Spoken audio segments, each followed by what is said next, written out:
అనకాపల్లి జిల్లా పరవాడ ఫార్మాసిటీలో ఉన్న torrent pharma కంపెనీలో జరిగిన ప్రమాదంలో ఇద్దరు కార్మికులు తీవ్ర అస్వస్థతకు గురయ్యారని, ఈ ఘటనపై సమగ్ర విచారణ చేయాలని pharma city staff and workers union గౌరవ అధ్యక్షులు గనిశెట్టి సత్యనారాయణ డిమాండ్ చేశారు. పరిశ్రమలో రసాయనాలను ప్యాకింగ్ చేస్తున్న పి రామకృష్ణ, జె బసవేశ్వరరావు అనే ఇద్దరు కాంట్రాక్ట్ కార్మికులు తీవ్ర అస్వస్థతకు లోనయ్యి అపస్మారక స్థితికి చేరుకున్నారని తెలిపారు. వీరిని చికిత్స నిమిత్తం విశాఖలోని ఓ ప్రైవేట్ ఆసుపత్రికి తరలించారని తెలిపారు. యాజమాన్యం సరైన మాస్కులు ఇవ్వకపోవడం, భద్రతా ప్రమాణాలు సరిగ్గా పాటించకపోవడం వల్లనే ఈ ప్రమాదం జరిగిందని ఆయన ఆరోపించారు. అస్వస్థతకు గురైన కార్మికులకు మెరుగైన వైద్య సేవలు అందించాలని, యాజమాన్యంపై క్రిమినల్ చర్యలు తీసుకోవాలని గనిశెట్టి డిమాండ్ చేశారు.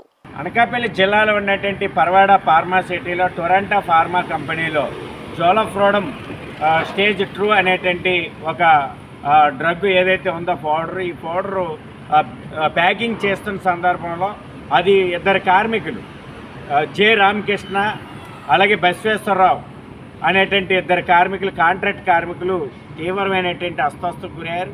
అపస్మారక స్థితిలోకి పోతే విశాఖపట్నంలో ప్రైవేట్ ఆసుపత్రికి చికిత్స నిమిత్తం తరలించారు. అందుకని దీని మీద సమగ్రమైన విచారణ చేయండి. ఏదైతే భద్రతా పరికరాలు లేవో, భద్రతా పరికరాలు సక్రమంగా ఉపయోగించకపోవడం వల్ల ఈ టొరంటో ఫార్మాలో భద్రతా పరికరాలు ఇవ్వకపోవడం వల్ల సరైనటువంటి నాణ్యమైనటువంటి మాస్కులు ఇచ్చి ఉంటే ఈ రకమైనటువంటి పరిస్థితి ఉండదు.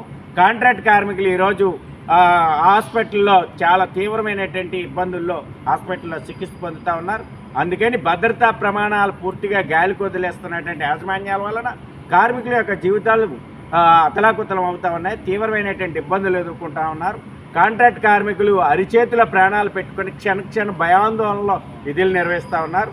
కార్మికుల యొక్క భద్రతని పూర్తిగా యాజమాన్యాలు గాలికి వదిలేస్తూ ఉన్నాయి. కార్మికుల యొక్క జీవితాలు ఒక్క మాటలో చెప్పాలంటే యాజమాన్యాలు చెలగాటం ఆడుతూ ఉన్నాయి.